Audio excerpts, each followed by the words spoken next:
Hello my fellow Homo sapiens. You can now join my channel as a member to get exclusive perks like early access to videos, private community posts, and more. You can also now use super features for priority response from me. I also have a Patreon page that I put extra content on, including reactions, sins, Reddit stories, and more. If you want to fly yourself even deeper into the endless void of internet content, I've got you covered.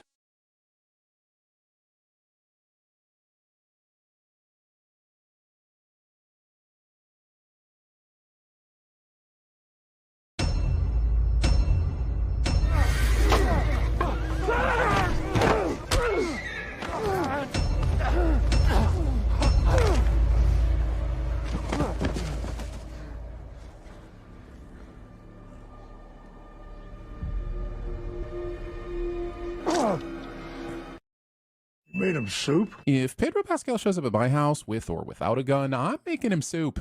Hell, I'll make him a souffle. I like candles. I'll put on some music. And then, I'm sorry, it's actually not in the TV Sin script. It's my fan fiction. Discount Jeremy has a boner. Look anything like you?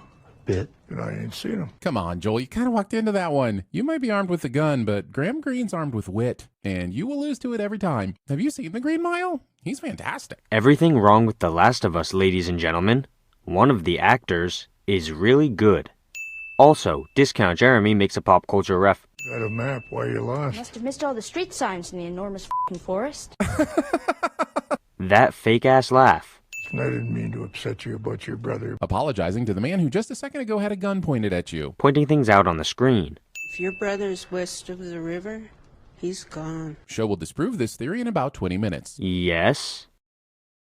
Sorry, I was waiting for him to say something that's actually a mistake of the episode, but I guess he's not gonna do that. I'm okay. Are you? You know what the best thing to do during a panic attack is? Ask the person suffering a bunch of rapid-fire questions. That always calms me down when I'm having a hole punched through my chest by anxiety. Discount Jeremy forgets that Ellie is a child. Each episode, I'm hoping we've seen the last of Joel and Ellie continuously walking, but each episode proves that this will not be the last of me being disappointed. Not only does he still have the attention span of a zoomer, but he's still failing to understand that this is visual storytelling. I mean, how many times has either CinemaSins or TV Sins complained about characters getting to various locations too fast simply because the traveling happened off-screen? It's happened countless times, and yet they complain when they get visual evidence of the journey and its arduous length. Heh, arduous length. Can I have some?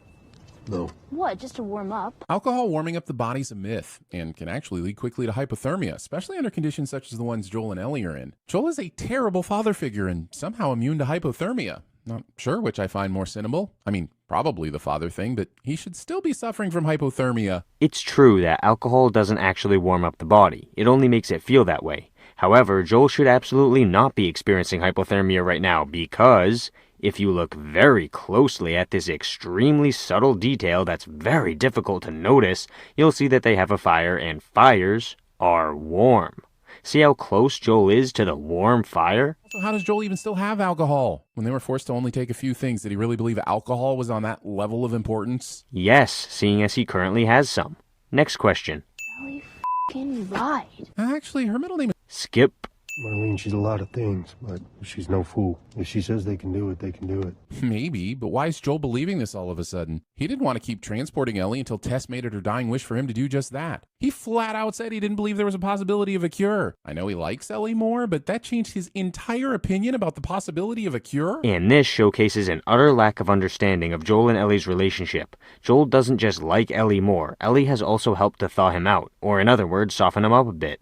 The pessimism he had when he originally met Ellie has slowly started to give way, and this is a great example of that. This is a very fundamental aspect of the show, and the fact that you can't understand it is really concerning. I was quiet. I checked my six. I looked for tracks. I found the high ground, and I kept watch. You found the high ground? So you weren't just taking lessons from Din, but from Obi-Wan as well? Discount Jeremy makes a pop culture. Wake me up. Before you go. Discount Jeremy tries to sing in a video cliche. Random people on the side of the bridge are random, and they appear to have cameras? Look at that river. It's crazy blue. Actually, I believe that. Skip. If you're infected, he will smell it and he will rip you up. But then wouldn't the dog just get infected? I don't infectious disease much, but I've played Resident Evil enough to know I don't want any zombie dogs roaming the country. The fact that they use a dog to sniff out the fungus implies that, somehow, it won't get infected. It doesn't matter how specifically, seeing as that doesn't affect the story at all. Also, Discount Jeremy makes a pop. Just looking for my brother. It's all, nothing more.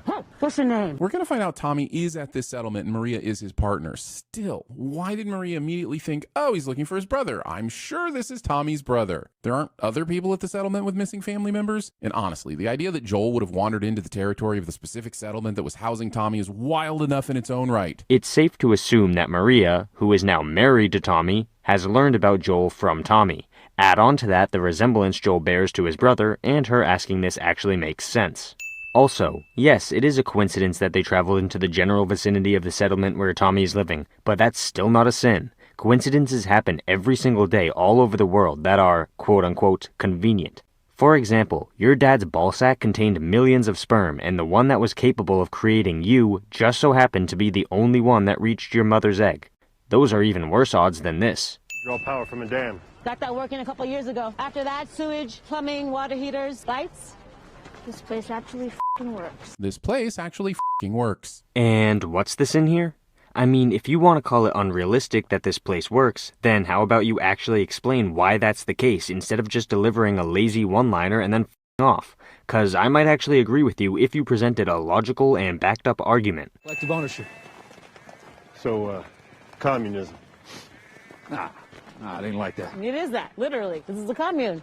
We're communists. Admitting to being communists, which honestly would be like only the 176th thing to be scared of in this post-apocalyptic venue. Right below attacked by clowns and a few notches above attacked by dogs dressed as clowns. Yes, I could send a community wasting any resources on a bar, but what strikes me more odd is that there's a working bar in this town and no one except Joel and Tommy are currently at it. Did you not hear them mention that this is a communist society? Given that it's the middle of the day and communist societies generally require all of their citizens to have functions, it makes sense that only two people, the recently reunited brothers, would be in the bar. We'll grab some supplies and be out of your hair in the morning. Telling someone you're stealing some of their shit without asking first. Pointing things out on the screen without doing anything worthwhile first. Character who lost their child thinks they see their child in a crowd and it turns out to be someone else. Cliché. That's not a cliché, but nice try. A fire going in your house unattended.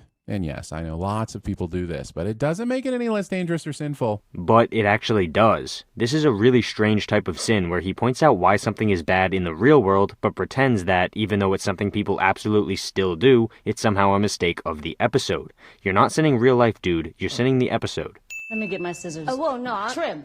That's all. Just the ends. Promise. While I'm sure these are all very kind gestures, forcing someone to accept your generosity without consent is problematic. The new clothes are nice, but you didn't ask if she had sentimental attachments to her previous outfit. And now you're pressuring her into a haircut that she probably needs, but might not be comfortable with yet. Yes, but much like the last sin, this is something that people still do. It's crazy that I have to remind this guy that he's not sinning real life, he's sinning the episode. If you want to sin real life, that's fine. Make another channel for that. But this is TV sins, not real life. The only people who can betray us are the ones we trust. Well, that's not even remotely true. You don't need to trust someone to get betrayed. You think Lando trusted Vader when they struck their bargain in Cloud City? This is yet another example of Discount Jeremy taking something a character says at face value. She's obviously not correct, but that still doesn't make it a sin. Also, Discount Jeremy makes... Did I save you the trouble? How does this town have so many clothes and shoes that fit Joel and Ellie so perfectly? It's like that scene from the second season of... Skip. Today I thought that dog was going to tear her apart because it smelled something on her. And all I did was stand there. But what exactly was Joel supposed to do? If he tried to save Ellie from the dog, most likely both of them would have been shot and killed. That was a no-win situation. And Joel might have plenty to beat himself up over, but this is not one of those things. Yes, you're right, but that's still not a sin. Joel is being too hard on himself. That's a facet of his character. You're expecting a human being to be perfect. And I sure as hell ain't your dad. Hey, Siri, set a reminder for the end of episode 8 to sin it just in case Joel calls Ellie like his baby girl or something. I've set that reminder. Would you like to hear your list of appointments for tomorrow? Sure. You have an appointment. Ready to say goodbye or something? No, I came here to steal one of these horses and go. Forced dramatic timing is forced, and honestly not all that dramatic. How is this forced dramatic timing? Joel came here at this time to give Ellie a choice between himself and Tommy. Yeah, I know that the clip you just played was him giving a different reason, but if you had played the scene out in full, then your audience would have seen how full of shit you are. You deserve a choice. I still think you'd be better off with Tommy. Let's go. Wait, so you do end up playing this clip that disproves your previous sin? What the hell? Dude, proofread your scripts. Riding a horse. Riding a horse. Riding a horse. River? Pointing things out on the screen. Pointing things out on the screen. Pointing things out on the screen. Entertainment? The contractor. That's pretty cool. Chris Pine, and most people that watched it might disagree with you, Ellie. Discount Jeremy. I rewatched this fight 5 times, and nowhere in it did I see the bandit get enough momentum to stab Joel with his bat. Hell, half the fight, Joel was behind the Raider. So I'm calling bullshit on this reveal. Well, this sin is straight up goofy. All you had to do was watch the scene, my guy. This action right here is where Joel gets stabbed. The bat is not in the guy's right hand, meaning it's in his left. And after Joel rushes him, he's no longer holding a bat at all, clearly showing that he stabbed Joel during that rush. In other words, the guy didn't have the momentum to stab Joel. It was actually Joel's forward momentum that caused it. Joel, open your eyes. Well, at least this episode will let us know Joel's fate before fading to black on yet another cliffhanger. Damn it! Why does Discount Jeremy hate cliffhangers? There's no actual reason for this. He just makes the assertion that cliffhangers are bad and then moves on. This is yet another thing that, who knows, maybe I'd agree with him if he actually explained himself.